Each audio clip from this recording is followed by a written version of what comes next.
Olá, eu sou a Juliana Simões e está a ouvir o Economia Dia a Dia, o podcast que lhe dá respostas simples e resumidas para os principais temas da economia nacional e internacional. Todos os sábados lançamos um episódio que explora um tema económico em destaque durante a semana. Neste episódio vamos falar sobre o impacto da Troika em Portugal em diversos setores da economia. A 17 de maio de 2014 dizia-se adeus à Troika. O escrutínio das contas do Estado pelo Fundo Monetário Internacional, pelo Banco Central Europeu e pela Comissão Europeia terminava. Foi um período marcado por privatizações, cortes orçamentais e reduções de direitos laborais. Foi também uma altura em que o equilíbrio das contas públicas começou a ser mais discutido. O balanço da intervenção externa e do papel da Troika no país não é uniforme. Muitas medidas foram completamente abolidas, mas outras ainda continuam presentes em Portugal. Para falar deste tema, convidamos a jornalista da secção de Economia, Elizabeth Miranda. Elizabeth, olá, obrigada por estares connosco aqui em estúdio. Olá, Juliana, obrigada pelo convite. Antes de iniciarmos esta conversa, vamos apenas ouvir Paulo Portas, ex-líder do CDS e vice-primeiro-ministro do governo de Passos Coelho. O Dr. Pedro Passos Coelho achava, ou dava a entender que achava, que a Troika era um bem virtuoso. Eu achava a Troika um mal necessário. Mal porque não gosto de estrangeiros a darem opiniões e tomarem avisos sobre leis portuguesas, orçamentos portugueses, mas nós é que nos tínhamos colocado nessa situação e, portanto, era necessário.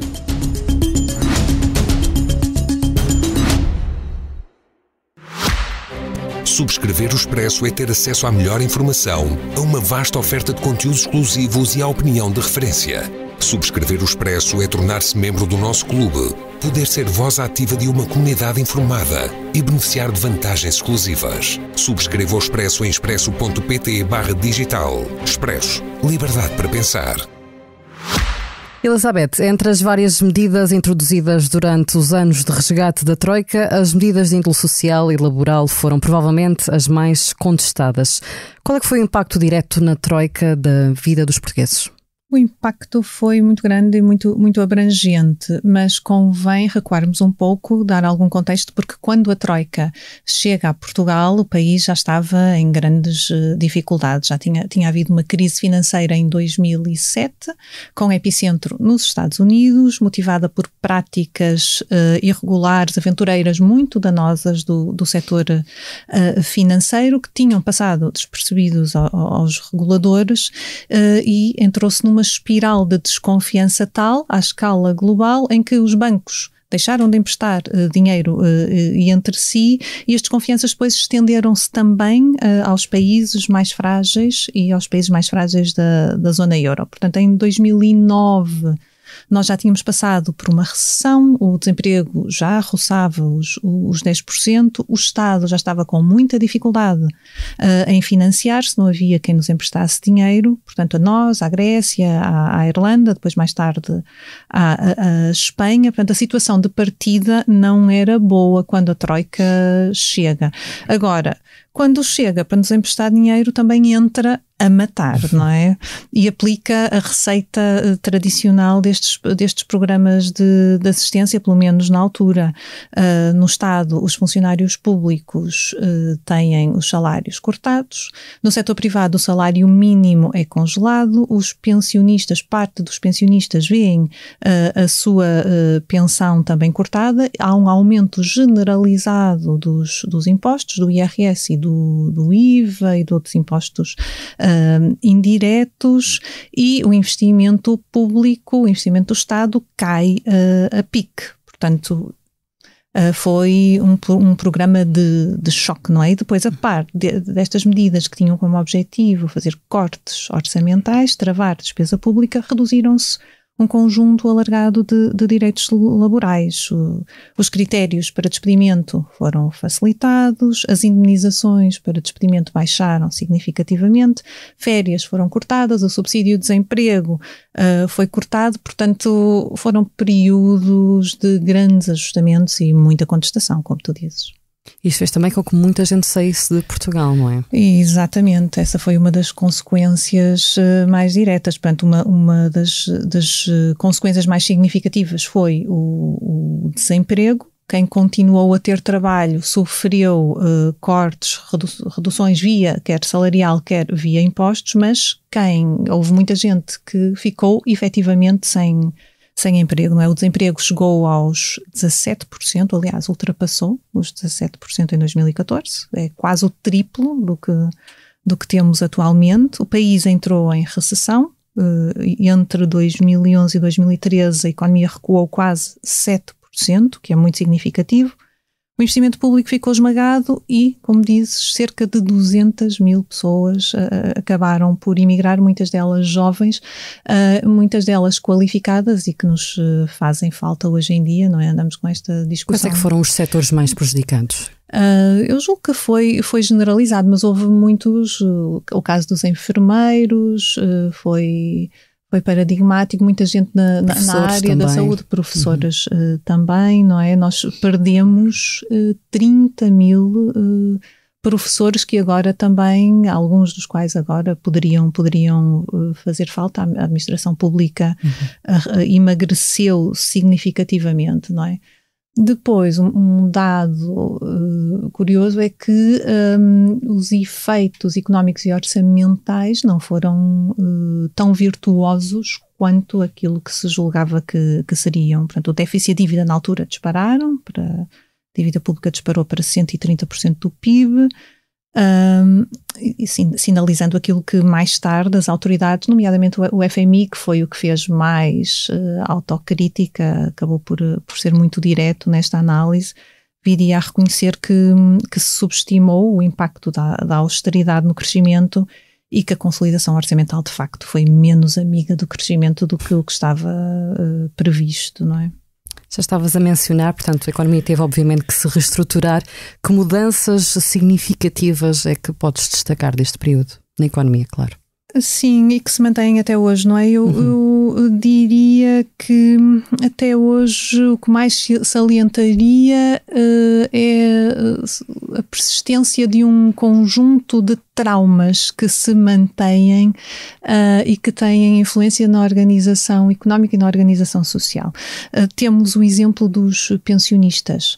Os pensionistas foram uma das classes sociais mais visadas pela Troika e na altura pelas políticas públicas. A Troika achava que o sistema de pensões era generoso, injusto, insustentável. Foram apresentados um conjunto de propostas sucessivas de corte das pensões, sobretudo das médias e altas, acabaram por não avançar. O Tribunal Constitucional bloqueou boa parte delas, mas houve aqui uma relação de confiança dos cidadãos no Estado que ficou quebrada.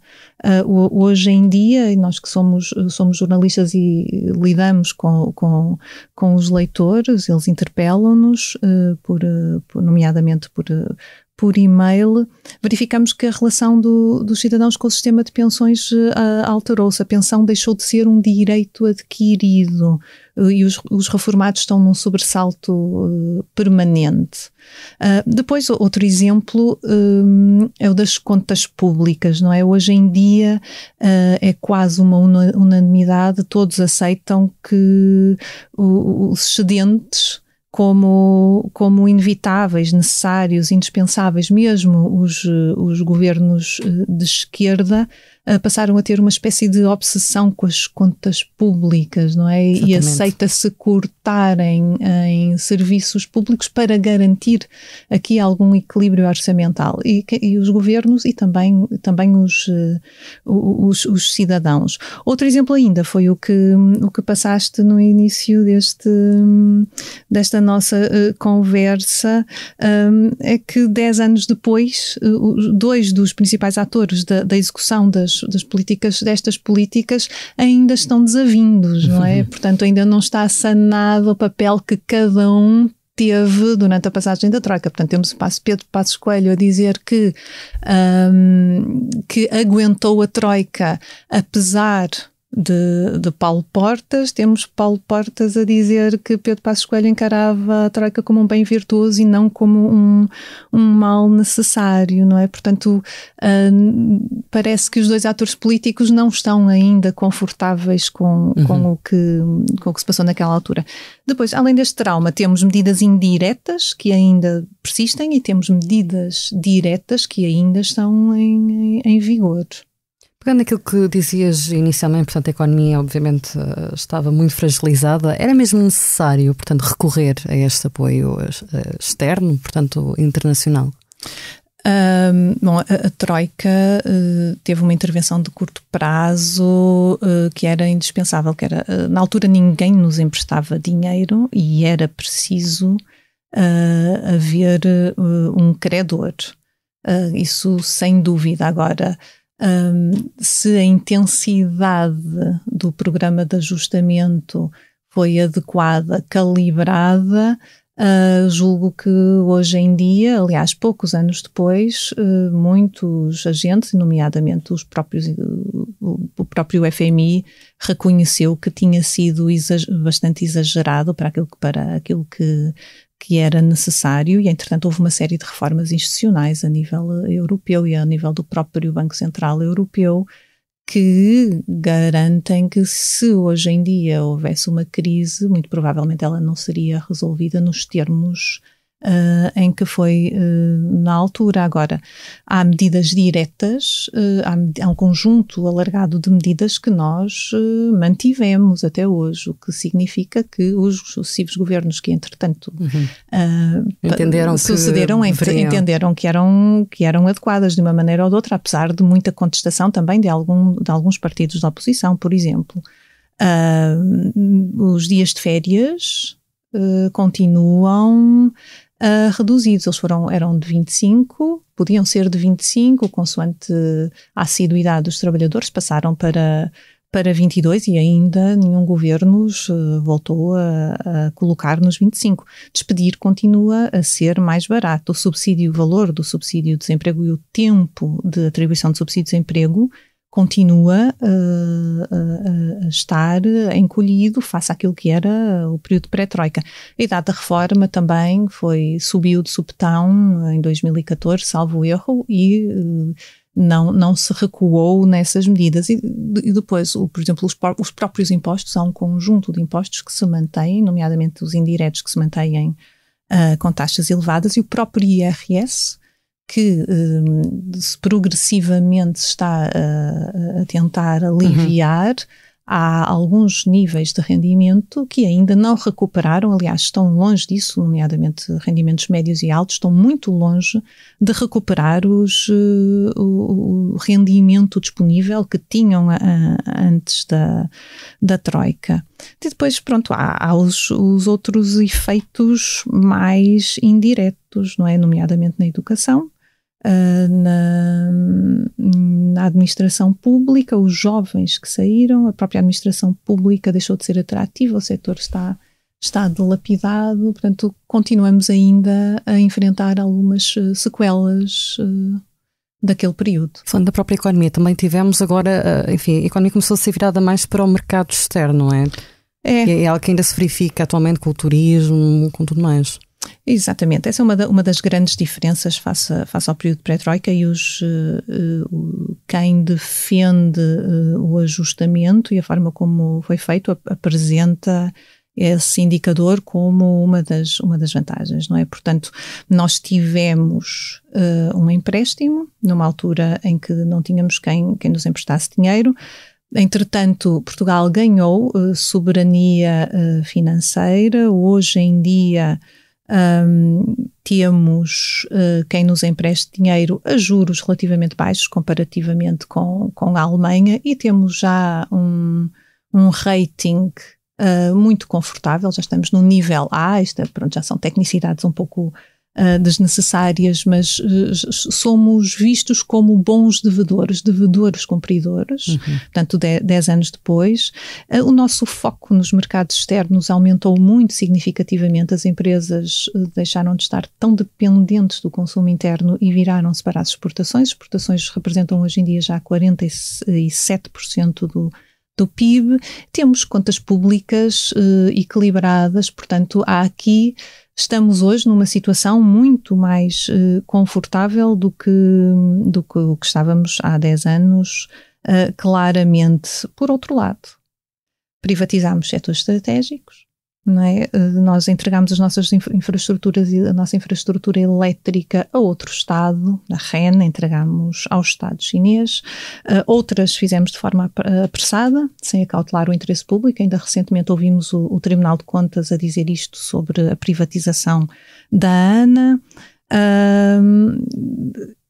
E a intervenção da Troika acabou por revelar-se também, há pouco perguntavas se foi além do que era necessário. Numas coisas foi-se além, na austeridade, noutras talvez se tenha ficado aquém daquilo que eram as expectativas, porque havia muitos dos defensores da Troika, dos maiores adeptos, tinham alguma expectativa que a intervenção da Troika tivesse um efeito virtuoso e que introduzisse algumas reformas estruturais. Aconteceu muito pouco. Temos alguns sinais nas rendas da energia, alguns setores rentistas que viram os seus lucros reduzidos, mas do ponto de vista estrutural não aconteceu nada de muito significativo que possa ter reforçado a competitividade da economia portuguesa. Portanto, este debate sobre se estamos a crescer. Eu pegava mesmo por aí. Portanto, como é que estaria a economia portuguesa se a Troika não estivesse, enfim, marcado aquele período em Portugal? Pois, essa é uma boa questão para a qual não temos resposta, não é? Portanto, este debate sobre se estamos a crescer, hoje em dia estamos a crescer acima da média da União Europeia, com as exportações em máximos, com os juros em mínimos, com níveis de emprego recorde. De facto, agora, se isto é por causa da Troika ou apesar da Troika, é um debate que vai ser sempre controverso. Elizabeth, muito obrigada. Terminamos agora o nosso episódio.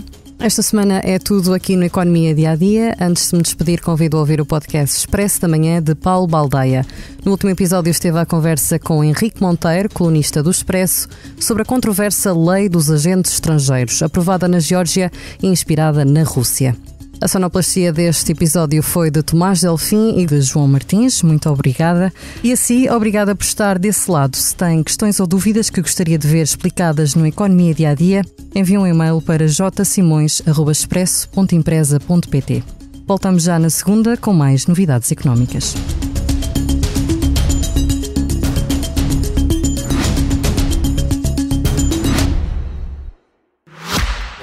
Subscrever o Expresso é ter acesso à melhor informação, a uma vasta oferta de conteúdos exclusivos e à opinião de referência. Subscrever o Expresso é tornar-se membro do nosso clube, poder ser voz ativa de uma comunidade informada e beneficiar de vantagens exclusivas. Subscreva o Expresso em expresso.pt/digital. Expresso. Liberdade para pensar.